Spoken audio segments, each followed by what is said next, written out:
Rindu kampung halaman. Seorang mahasiswa UIN Syarif Hidayatullah Jakarta nekat jalan kaki. 4 tahun sudah sang mahasiswa itu melewatkan kesempatan untuk menikmati kebersamaan dengan kedua orang tua yang berada di Bima, Nusa Tenggara Barat.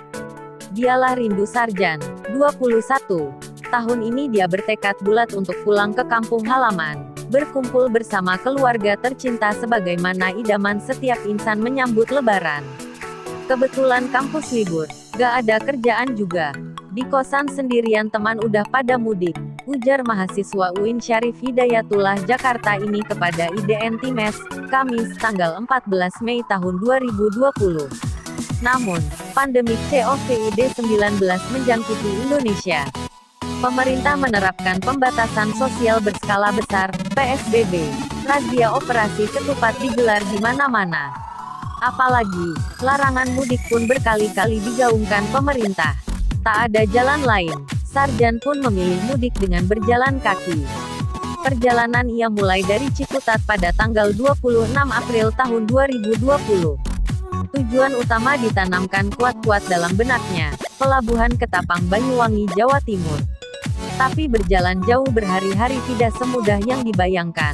Tas yang membebani punggung dan bahunya cukup berat. Di hari ketiga perjalanan, tubuhnya mulai tak bersahabat. Lemas. Kaki kanannya pun terluka, lecet akibat gesekan kaki dengan sepatunya. Mungkin tubuh saya kaget belum terbiasa jalan jauh. Kaki kanan sakit gak bisa jalan tapi saya paksain.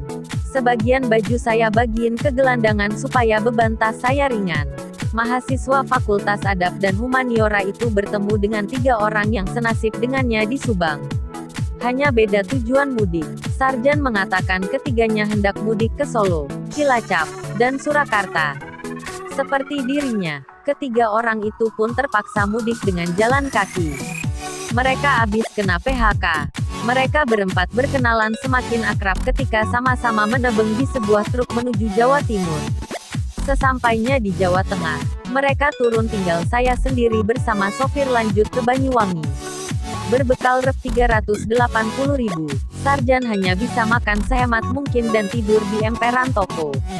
Pokoknya kalau udah jam 10 malam, dimanapun itu saya cari tempat untuk tidur, di pinggir jalan, pelataran toko, atau pos ronda. Di Jawa Tengah uang Sarjan habis. Beruntung, ada yang bisa dimintai bantuan dalam keadaan darurat itu. Kebetulan ada saudara di sana jadi minta ditransferin. Menyeberangi Banyuwangi Lombok, ia masih ikut dengan truk yang ia tumpangi sejak dari Subang.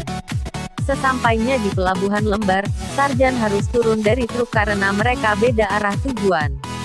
Dia pun melanjutkan perjalanannya dengan berjalan kaki ke rumah saudaranya. Sampai sana tanggal 13 Mei malam. Gak taunya, keluarga keburu tahu karena ada yang viralin. Akhirnya saya disuruh ke rumah saudara dan minjam motornya untuk ke Bima.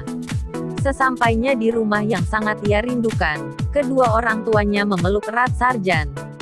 Meski sudah tidak terkejut, orang tua Sarjan tidak menyangka anaknya bisa sampai Lombok dengan berjalan kaki.